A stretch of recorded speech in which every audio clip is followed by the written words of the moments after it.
So, dear students, let us start the video in a new manner.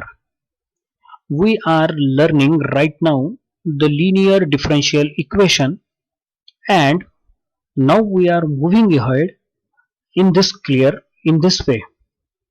So, before that, in the last lecture, we have learned the shortcut method number 1. Now we are going to increase our horizon and we want to go further. जरा सा आगे जाना चाहेंगे हम. Before that, one problem which has been given to you for your practice, that I am going to recite again. अगर आपको ध्यान से पता होगा तो मैंने आपको एक प्रॉब्लम दिया था और वो प्रॉब्लम आपके जो प्रीवियस प्रॉब्लम था उसी में सिर्फ मैंने साइन चेंज करके दिया था और मैंने कुल मिला के आपको 4 प्रॉब्लम दिए थे वैसे प्रैक्टिस के लिए. वो कौन कौन से थे? e का पावर 0t यानी 1, e का पावर t, e का पावर 2t, e का power 3t, out of which मैं e का पावर 3t ये वाला प्रॉब्लम यहां पर कंसिडर करने वाला हूं.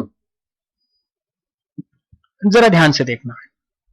दिया हुआ प्रॉब्लम है d का power 4 minus 6d cube plus 11d square minus 6d operating on y equal to e का पावर 3t. अब बच्चों इसमें क्या है कि the complementary function is not going to change, only the RHS has been changed. Once RHS has been changed हम ये clear cut कह सकते हैं कि ये कॉम्प्लीमेंट्री फंक्शन पर कुछ भी असर नहीं डालने वाला. Once it is clear that it is not going to affect any complementary function, so we will move further for pi. Complementary function last वाला ही कॉपी कर लेना.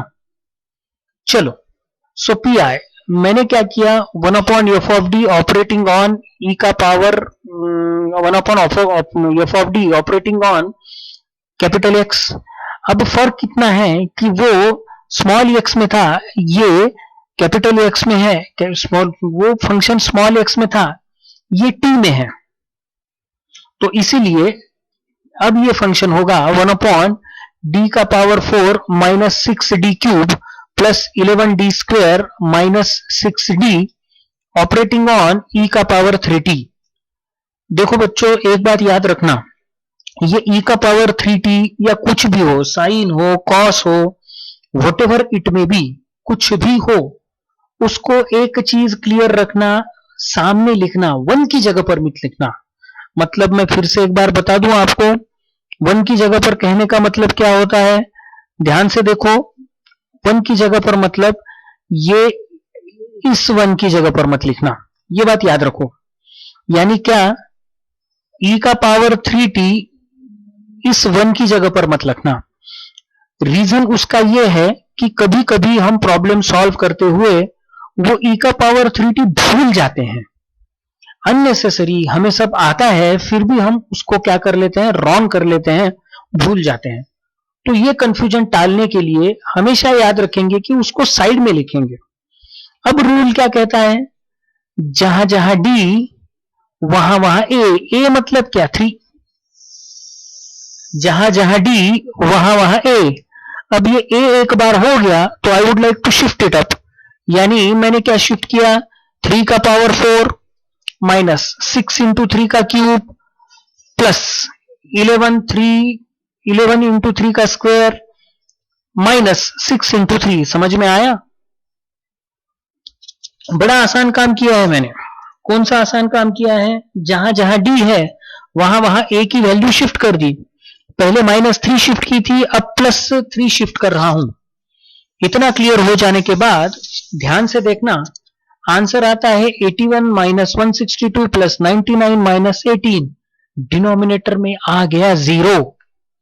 अब एक बार डिनोमिनेटर में 0 आ गया, इसका मतलब ये केस फेल हो गई और मुझे 0 चाहिए नहीं. तो रूल क्या कहता है, रूल ये कहता है जो हम पहले ही देख चुके हैं, वो रूल ये कहता है कि सीधा सीधा उसका क्या ले लो, डेरिवेटिव ले लो.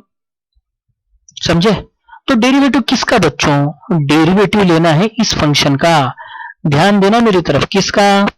मैं थोड़ा सा इसको मार्क कर लूं, देखना डेरिवेटिव किसका लेना है? इस पूरे फंक्शन का डेरिवेटिव लेना है।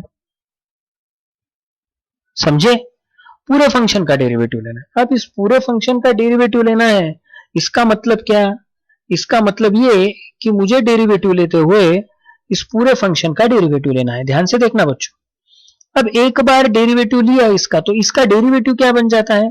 अब इसी का डेरिवेटिव क्यों, ये भी क्लियर कर दूं। प्रॉब्लम किसने खड़ा किया है? जीरो किसने बनाया है? ये फंक्शन ना होता तो जीरो बनता। आंसर लो, अगर इसने जीरो बनाया है तो सॉल्यूशन भी यही देगा। इसीलिए देखना, 4 into D cube minus 18d square, देख लीजिए यहां पर, ये आ गया इसका डेरिवेटिव। समझ में आ गया? ये आ गया इसका डेरिवेटिव। थोड़ी सी लाइन गलत हो गई मुझसे, मैं इसको अंडू करता हूं बच्चों, और इसको नए से फिर से निकालने का ट्राई करता हूं। समझे? ये आ गया इसका डेरिवेटिव। अब ये डेरिवेटिव आ गया, डेरिवेटिव आने के बाद और एक काम क्या करूं, करेक्शन के लिए यहां पर लिखा t। अगर ये प्रॉब्लम x में होता तो यहां पर लिखता मैं x। समझे? अगर ये प्रॉब्लम x में होता तो यहां पर लिखता x, t में है तो लिखूंगा t। बात क्लियर हो गई? अब जरा आगे देखो क्या हुआ। t लिखा, डेरिवेटिव लिया, RHS एज इट इज लिखी, यानी e का power 3t as it is लिखा। अब क्या करूं? रूल वही, जहां जहां d वहां वहां a, यानी फिर से d की जगह मैं 3 लिखूंगा। तो 4 into 3 cube minus 18 into 3 square plus 22 into 3 minus 6। Final answer क्या मिला? t इंटू 1/6 e का पावर 3t। अब समझे? अब जीरो बना नहीं, यानी आपने क्या किया, जो उसको जीरो बना रहा था उसका काम खत्म कर दिया। बात समझ में आ गई? जो उसको जीरो बना रहा था उसका काम क्या कर दिया? खत्म कर दिया। इतनी ही आसान तरीके से हमें इस प्रॉब्लम को क्या करना है? सॉल्व करना है। तो सर और एक बार अगर ये जीरो बना तो क्या करूंगा? और एक बार जीरो बना तो मैं और एक बार डेरिवेटिव लूंगा। समझे? मैं इरेज कर रहा हूं बच्चों इसको। और एक बार जीरो बना तो और एक बार डेरिवेटिव लूंगा, और एक बार डेरिवेटिव लूंगा तो t की जगह t का स्क्वायर लिखूंगा। समझे? t की जगह t का स्क्वायर लिखूंगा, और एक बार t का स्क्वायर लिख दिया तो जो आंसर आता है आने दीजिए। अब एक चीज के लिए मैं पहले ही वार्न कर दूं बच्चों, ये जो t है ये पार्टी में हिस्सा नहीं ले रहा, बाहर। समझे? ये है बाहर, इसको अंदर लाना नहीं, मिक्स करना नहीं, इसको पार्टी में ले जाना नहीं, वरना अपनी परेशानी बढ़ा लोगे। क्लियर हुआ? बाहर। अंडरस्टूड? अब ये हो गया अल्टरनेटिव वे। अल्टरनेटिव वे मतलब जो एक मैंने प्रैक्टिस के लिए आपको प्रॉब्लम दिया था वो फिर से मैंने एक बार सॉल्व करवा लिया। अब आगे बढ़ता हूं। ऐसा ही आपको प्रॉब्लम किसका सॉल्व करना है? 1 का सॉल्व करना है। 1 मतलब क्या बच्चों? 1 मतलब e का पावर 0t। 1 मतलब e का पावर 0t। अब ये e का पावर 0t लिखा तो चलेगा क्या? बिल्कुल लिखा तो चलेगा। कैसे? देखो कैसे, ध्यान से देखना मेरी तरफ। 1 कैसा होगा? 1 equal to anything to the power 0। किसका भी पावर 0 1 होता है। तो अब ये 1 होता है तो मैंने एक काम ऐड कर दिया, इसके साथ क्या ऐड कर दिया? t। क्या फर्क पड़ा मुझे? यानी 1 इक्वल टू e का पावर 0t। अंडरस्टूड? फिर मुझे क्या सॉल्व करना है? e का पावर 1t, e का पावर 2t, e का पावर 3t। तो मैंने आपको क्या करके दिया है? सॉल्व करके दिया है।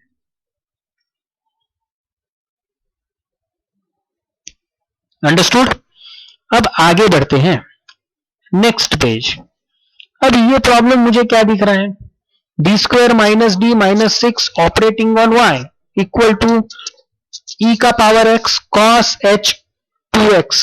What is this cos h 2x? इसको कहते हैं हाइपरबोलिक फंक्शन. क्या कहते हैं इसको? Hyperbolic function. मैं फिर से एक बार रिपीट कर दूं, इसको क्या कहते हैं? Hyperbolic function. अभी अगर हाइपरबोलिक फंक्शन है तो मैं इसको सॉल्व कैसे करूं?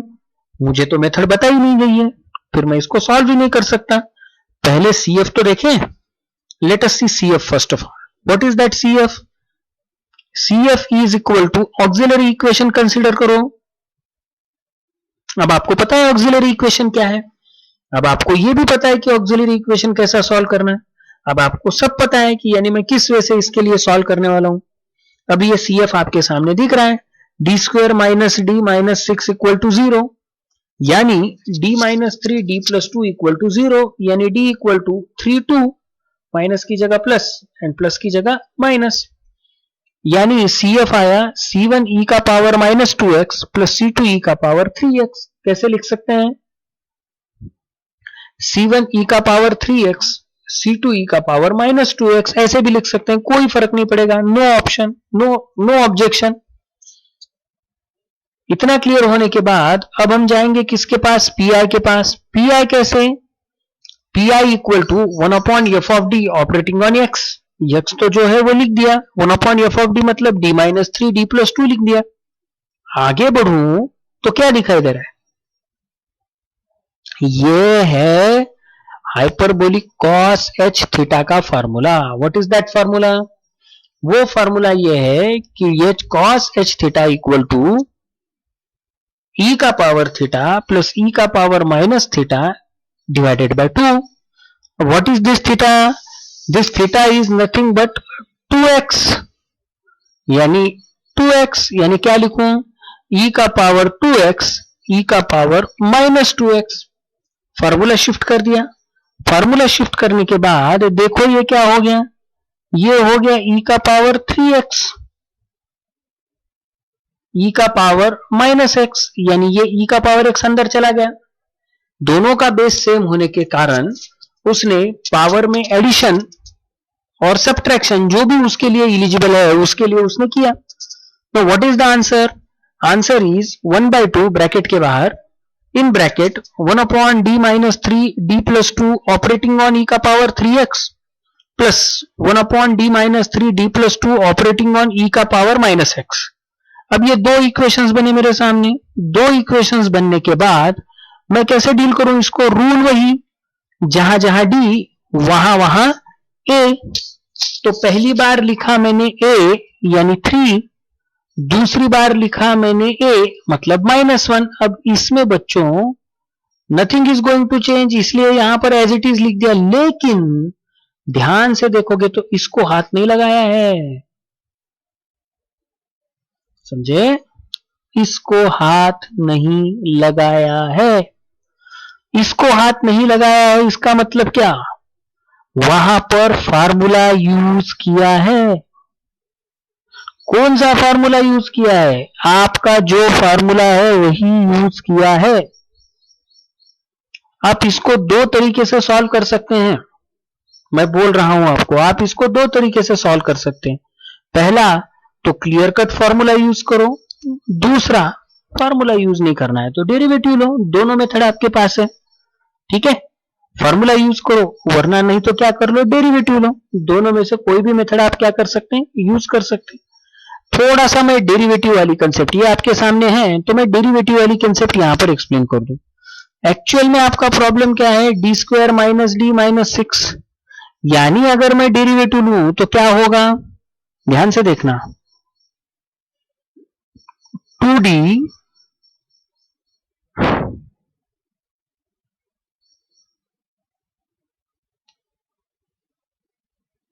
-1, अंडरस्टूड?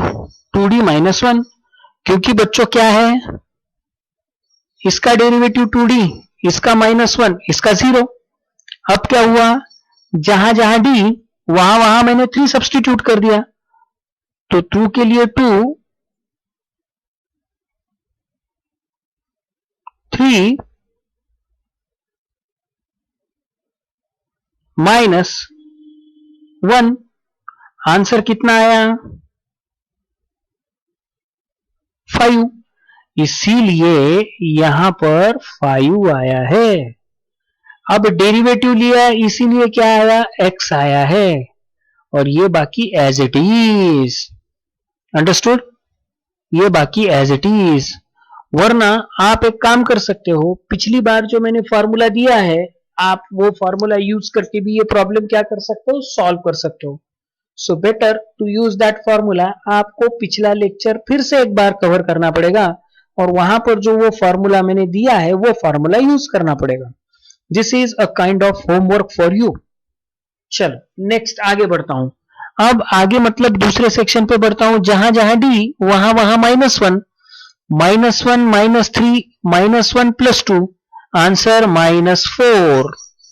यानी अब फाइनल आंसर है 1/2 ब्रैकेट के बाहर, अंदर ले लिया तो 1/10 x इंटू ई का पावर 3x -1/8 x ई का पावर -x। यानी फाइनल आंसर CF + P आए। ठीक है, तो ऐसा कोई भी प्रॉब्लम हो तो हम आराम से उसको क्या कर लेंगे? सॉल्व कर लेंगे। डन। अब आगे बढ़ता हूं। आगे बढ़ूंगा तो क्या दिखता है? अब आगे बढ़ूंगा तो टाइप नंबर 2 दिखती है, और type number basically type number 3 इसलिए क्योंकि वो जनरल मेथड के लिए टाइप नंबर 1 कहा है उन्होंने। शॉर्टकट मेथड नंबर 2 दिखता है। शॉर्टकट मेथड नंबर 2 क्या कहता है? x = sin ax + b cos ax + b। अब ये साइन और कॉस पर्टिकुलरली अगर हो तो हम ये मेथड यूज करेंगे, अदरवाइज ये मेथड यूज नहीं करेंगे।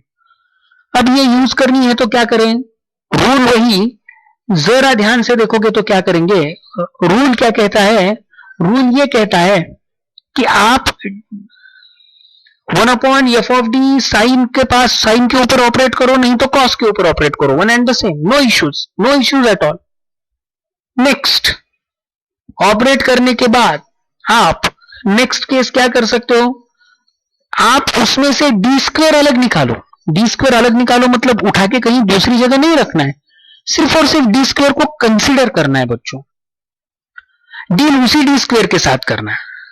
नंबर 2, d² अगर नहीं है तो d² लाना है। क्या बोल रहा हूं, समझ में आ रहा है? d² अगर नहीं है तो d² लाना है। वो कैसे लाना है वो भी मैं समझा दूंगा।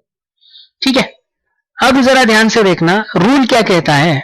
रूल ये कहता है कि जहां जहां d², बात ध्यान से सुनो, जहां जहां d² वहां वहां minus into a², -1 into a²। अब क्या है? a² अलग है और -1 अलग है, दोनों के बीच में क्या है? मल्टीप्लीकेशन। मैं फिर से एक बार बोल रहा हूं बच्चों, ध्यान से देखिए, बोल रहा हूं, -1 अलग है, a² अलग है, दोनों के बीच में क्या है? मल्टीप्लीकेशन। रूल वही, डिनोमिनेटर कुछ भी कर लो, क्या नहीं हो सकता? 0 नहीं हो सकता। मेरी बात समझ में आ गई? डिनोमिनेटर कुछ भी कर लो, क्या नहीं हो सकता? 0 नहीं हो सकता। अब एक बार डिनोमिनेटर 0 नहीं हुआ, इसका मतलब मुझे क्या करना है? मैं आगे बढ़ूं। अगर डिनोमिनेटर 0 हुआ तो क्या करूं? कुछ भी टेंशन नहीं लेना है बच्चों। प्रीवियस केस जैसा डेरिवेटिव लेते हैं वैसा डेरिवेटिव ले जाना, without any tension, without any objection. पिछली ही केस कंटिन्यू करनी है, डेरिवेटिव लेना है। अगर डेरिवेटिव नहीं लेना चाहते तो ये फॉर्मूला यूज करना है, as simple as it is. अब आगे बढ़ता हूं, मैं डेरिवेटिव के साथ जाऊंगा। क्लियर हो गई मेरी बात? मैं किसके साथ जाऊंगा? मैं डेरिवेटिव के साथ जाऊंगा। स्टेप बाय स्टेप जाते हैं, आसान जाता है। एक दो स्टेप ज्यादा हो गई तो भी चलेगा, कोई प्रॉब्लम नहीं, आसानी के साथ डेरिवेटिव के साथ जाएंगे। क्लियर कर लिया? आगे देखना। अब ये मैंने देखा, पहला प्रॉब्लम क्या दिख रहा है? d3y/dx³ + y operate is equal to sin 3x - cos² x/2। इतना लिखने के बाद अब मैं क्या करूं? मैंने इसको सिंबॉलिक फॉर्म में, यानी f(d) operating on y = x, इस फॉर्म में लिख दिया। तो वो क्या बना? d² + 1, y बाहर निकाला, d² + 1, y बाहर है, operating on y is equal to sin 3x - cos² x/2।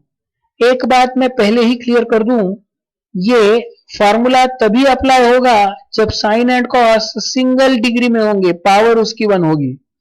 अब पावर 2 है तो मैं इसको क्या नहीं कर सकता, सॉल्व नहीं कर सकता, लेकिन बाद में देखेंगे उसको। पहले CF देखें। CF देखें मतलब क्या, D cube plus 1 operating on y, sorry D cube plus 1 equal to 0, auxiliary equation. अब ये बच्चों आपके 9th स्टैंडर्ड में आप इस टाइप के फॉर्मूले सॉल्व कर चुके हैं।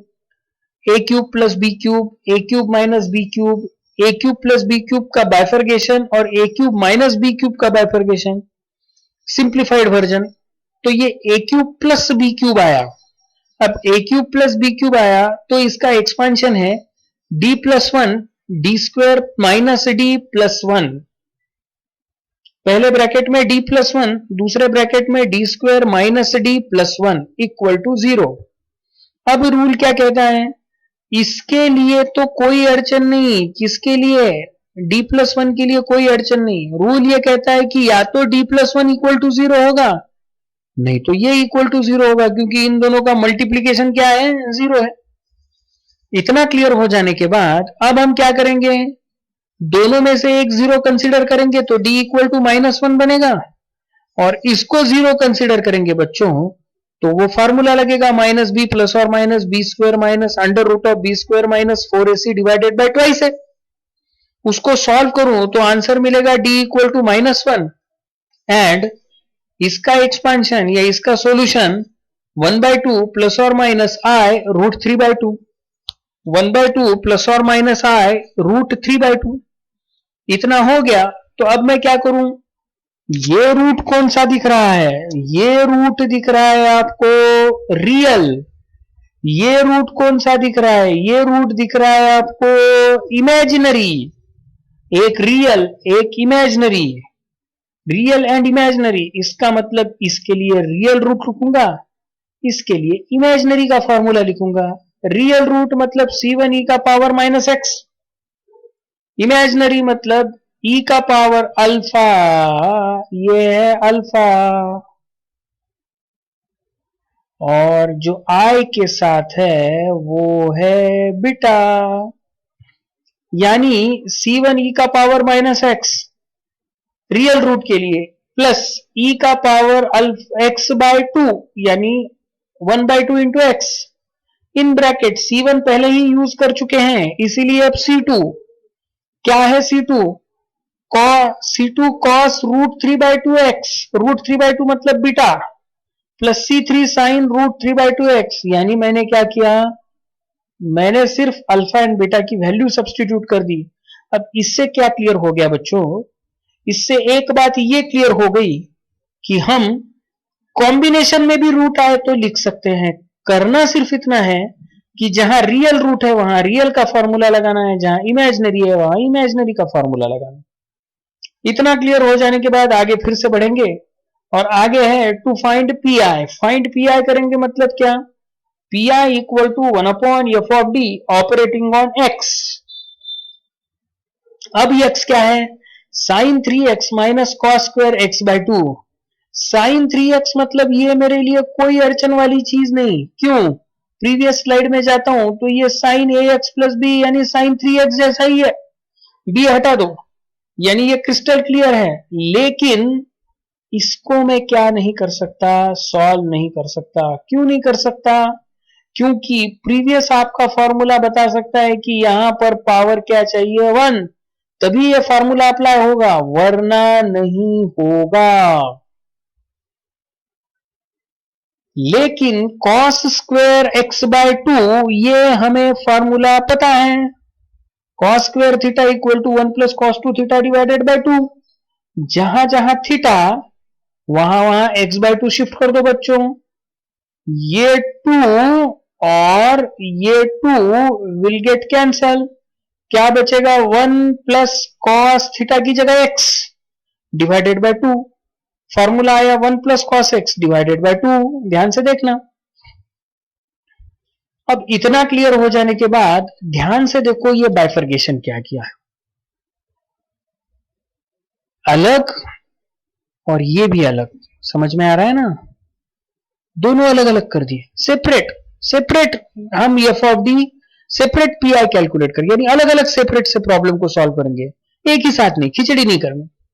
अब देखो क्या किया था, क्या डी क्यूब, क्या लिखा, डी स्क्वायर डी लिखा है। इसका मतलब रूल क्या कहता है कि आप डी स्क्वायर लिखो, आप डी स्क्वायर लिखो। नेक्स्ट स्टेप में उन्होंने उसी डी क्यूब को डी स्क्वायर और डी लिखा, अलग अलग किया। अब अलग अलग करने के बाद क्या, डी स्क्वायर लिखा है, डी लिखा है डी क्यूब की जगह। मतलब मैं क्या करूं, मैं सिर्फ और सिर्फ इसको देखता हूं पहले, जहां जहां डी स्क्वायर वहां वहां, फिर से बोल रहा हूं, जहां जहां डी स्क्वायर वहां वहां माइनस इंटू ए का स्क्वायर, माइनस लिखा, ए का स्क्वायर के लिए क्या लिखा, ये ए है, 3 का square, D as it is plus 1 as it is. मैं फिर से एक बार रिपीट कर रहा हूं, जहां जहां डी स्क्वायर वहां वहां -1 इंटू ए का स्क्वायर, जहां जहां डी स्क्वायर वहां वहां -1 इंटू 3 का square, D as it is plus 1 as it is. बात क्लियर हो गई बच्चों? क्लियर हो गई हो तो मैं आगे जाता हूं। अब ये दूसरे सिस्टम को देखता हूं। अब ये 1/d³ प्लस 3 इस पर ऑपरेट होगा, यानी बच्चों ये 1/2 बाहर आ गया।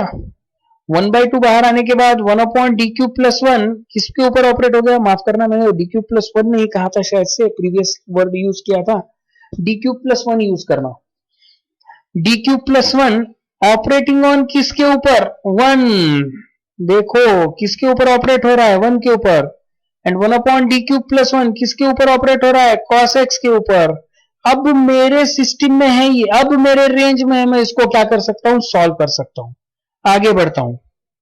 पहले का सॉल्यूशन क्या आया, 1/-9d प्लस 1 कहां से आया, 3 का स्क्वायर 9, उसको लगा माइनस इंटू डी प्लस 1, यानी -9d plus 1 sign 3x, 1/-1/2 1/d³ plus 1। देखो बच्चों पिछले ही बार मैंने ये क्लियर किया था, अब ध्यान से देखना, e का पावर 0x मतलब क्या, 1, e का पावर 0x मतलब क्या, 1, 1 मतलब क्या। अब रूल वही, जहां जहां d वहां वहां 0, a मतलब 0। तो जरा ध्यान से देखना, ये क्रिस्टल क्लियर हो गया, लेकिन ये क्या दिख रहा है, ये तो d³ प्लस 1 है, पिछली स्लाइड देखना, ये d³ प्लस 1 है, इस d³ प्लस 1 को भी मुझे देखना पड़ेगा। तो d³ plus 1 operating on cos x, logic नहीं लगाना है, यही सिस्टम, देखो बच्चों यही सिस्टम क्या करनी है, कैरी करनी है, यही सिस्टम क्या करनी है, कैरी करनी है यहां।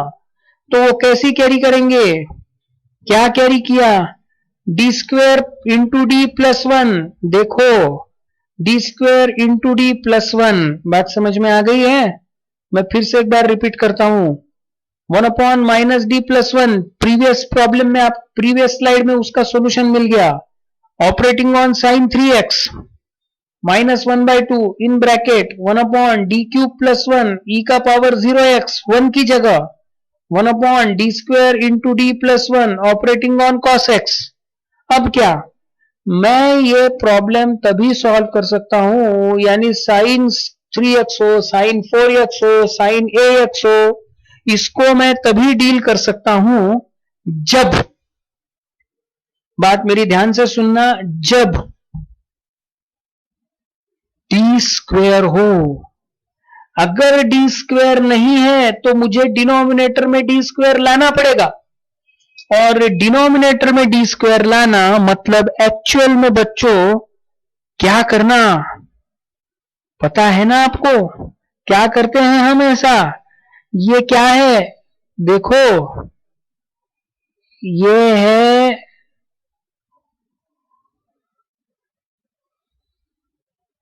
एक दूसरे को कैंसिल करेगा तो बचेगा क्या, 1, यानी एक्चुअल में 1 से मल्टीप्लाई करना। अब ये 1 से मल्टीप्लाई करना मतलब क्या, ये 1 माइनस 90 है तो 1 प्लस 90 लिखना है, अपोजिट लिखना है, समझे ना।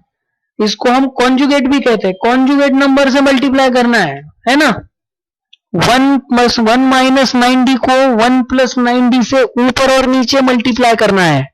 यानी क्या हुआ देखो, 1 प्लस 90, 1 माइनस 90, 1 प्लस 90।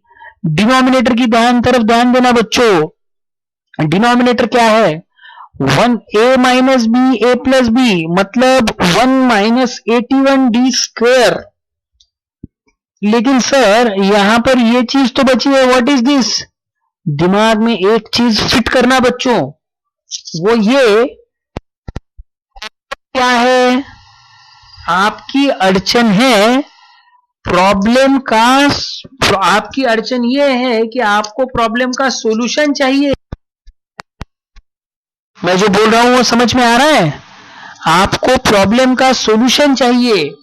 और वो प्रॉब्लम का सॉल्यूशन आपको कब मिलेगा, अगर आपका डी डिनोमिनेटर में हो तो प्रॉब्लम का सॉल्यूशन नहीं मिलेगा। जितनी बार वो डिनोमिनेटर में होगा उतनी बार आपको परेशान करेगा। यानी अब मेरी बात ध्यान से सुनना, शॉर्टकट मेथड यानी दूसरा तीसरा कुछ नहीं है। डिनोमिनेटर का डी मतलब इंटीग्रेशन को जितना हो सके उतना कैंसिल करना।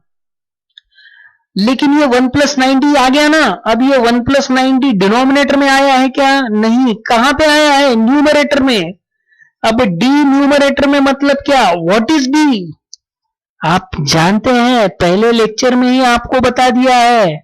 डी मतलब डी बाय डी एक्स।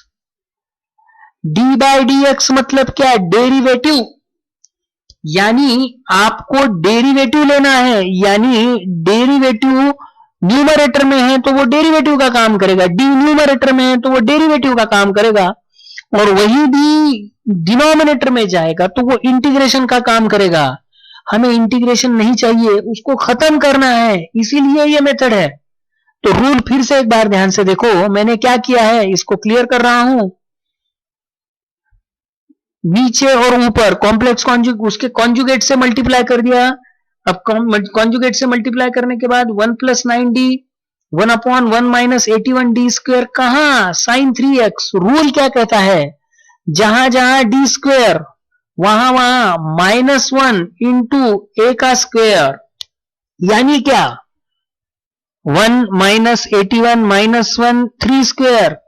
इसका आंसर आएगा 729 माइनस माइनस प्लस प्लस 1, यानी आंसर है 730। देखो बच्चों 730। लेकिन ये ब्रैकेट क्या है सर, बता देता हूं, यही चीज पहले क्लियर करता हूं, ध्यान से देखना। 1 इंटू साइन 3x आया sine 3x, 9 into sine 90 into sine 3x, 9 as it is. D मतलब डेरिवेटिव, साइन 3x का डेरिवेटिव क्या है, cos 3x। ये देखो डी एज इट इज लिखा है, cos 3x इंटू 3, इसीलिए ये आंसर यहां पर देखो 3 इंटू 9 27 cos 3x। बात समझ में आ गई। ये प्रॉब्लम सॉल्व है, इसीलिए मैं पहली स्टेप पूरी सॉल्व किया। फिर से एक बार रिपीट कर रहा हूं, ध्यान से देखो।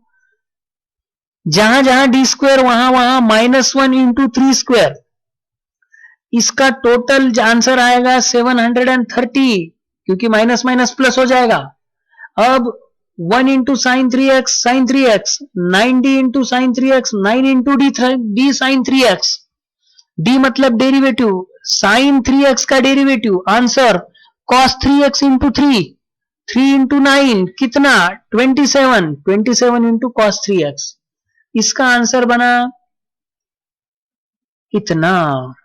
क्लियर हुआ, इरेज कर रहा हूं। अब मैंने यहां से सिर्फ ये सॉल्व किया है, ये पार्ट सॉल्व किया है। अब मैं यहां पे चलता हूं, ठीक है। देखो ध्यान से, 1/2 की जगह 1/2, इसकी जगह जहां जहां डी वहां वहां 0, 0 प्लस 1, 1/1 1, अब जहां जहां डी स्क्वायर वहां वहां -1 इंटू 1 का स्क्वायर। 1 क्यों? क्योंकि ए की वैल्यू 1 है। डी के लिए D as it is, +1 as it is, यानी क्या, इसकी जगह पे 1 और इसकी जगह पे -d+1। अब -d+1 मतलब क्या, 1 - d।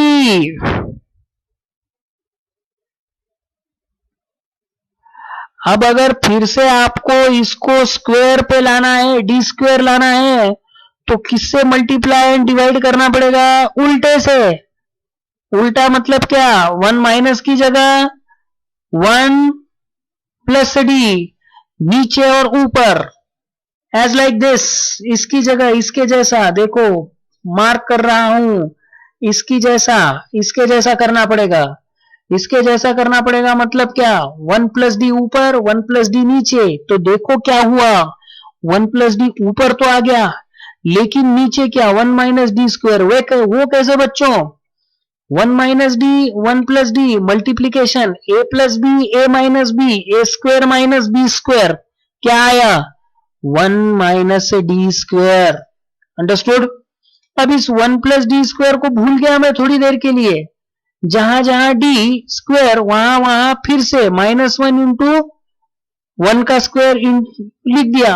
आंसर क्या बचा, -1 इंटू 1 का स्क्वायर, माइनस माइनस प्लस, 1 + 1 कितना, 2। देखो इसकी जगह पे आया 2, डिनोमिनेटर में 2। अब 1 + d किसके ऊपर ऑपरेट हो रहा है, cos x के ऊपर, यानी 1 into cos x, d into cos x, d into cos x। 1/2 बाहर, 1 इंटू 1/2, अब ये 1/2 अंदर आ गया, 1 इंटू 1/2 आया, देखो ये वाला, और ये 1/2 फिर इसके साथ अटैच हो गया एज इट इज। तो 1/2 cos x into d cos x मतलब क्या, 2 इंटू 2, इसका आंसर 2, 2 मिला 4। cos x के लिए cos x बच्चों, और डेरिवेटिव ऑफ cos x मतलब क्या, sin x। कौन सा sin x, -sin x।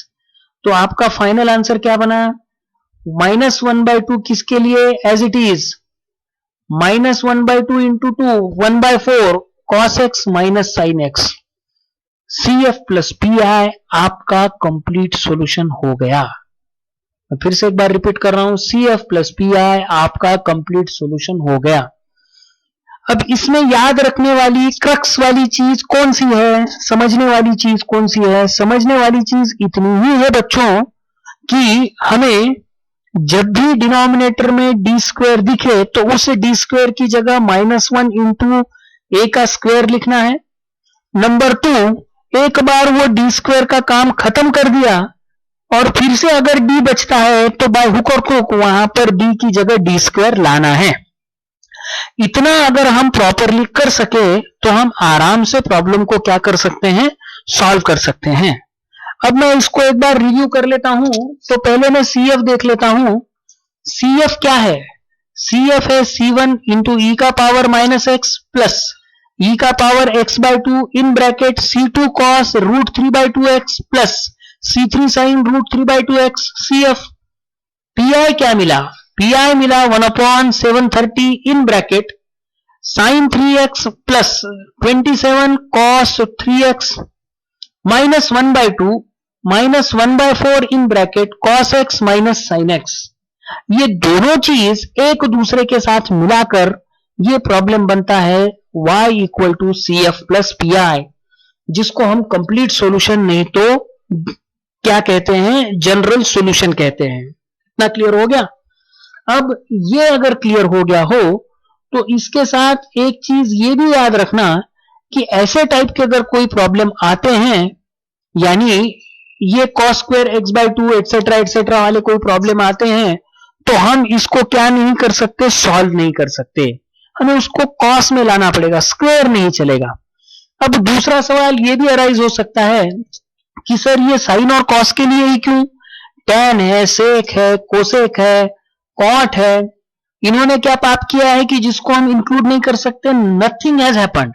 आप उसको 101% इंक्लूड कर सकते, लेकिन जनरल मेथड के साथ, बात मेरी मार्क कर लेना, जनरल मेथड के साथ, यानी 1/d+1 d+a d-a, यानी f of d equal to d+a, f of d equal to d-a, इस वाली मेथड के साथ आप उसको आराम से क्या कर सकते हैं, सॉल्व कर सकते हैं। उसके लिए ये साइन एंड कॉस वाली मेथड काम नहीं करेगी। मैं फिर से एक बार रिपीट कर रहा हूं बच्चों, ये मेथड यानी जहां जहां डी स्क्वायर वहां वहां माइनस इंटू ए का स्क्वायर, ये मेथड सिर्फ और सिर्फ, मैं रिपीट कर रहा हूं, सिर्फ और सिर्फ किसके लिए है, वो है दूसरा तीसरा कुछ किसी के लिए नहीं, साइन और कॉस के लिए। किसके लिए नहीं है, सेक नहीं, कोसेक नहीं, टैन नहीं, कॉट नहीं, इनके लिए हम कहां से सॉल्व करेंगे, जनरल मेथड यानी f of d equal to d+a, f of d equal to d-a वाली मेथड से ही हम इसको सॉल्व करेंगे, अदरवाइज नहीं। समझे? अब मैं नेक्स्ट क्लास में एक प्रॉब्लम इस फॉर्मूला के ऊपर भी लूंगा और डेरिवेटिव के भी लूंगा, सो दैट आप दोनों उसको क्या कर सके, समझ सके। समझ में आ रहा है ना, यानी डेरिवेटिव वाला, यानी कौन सा, एक प्रॉब्लम इससे भी लूंगा और एक प्रॉब्लम डेरिवेटिव वाले से भी लूंगा, यानी दोनों आप उसको क्या कर सके, क्लियर कर सके। अंडरस्टूड? आज के लिए यहीं पर रुकता हूं, अगले लेक्चर में इसके आगे वाले प्रॉब्लम देखेंगे और इसको डील करेंगे। ओके, चलो, thank you, thanks a lot.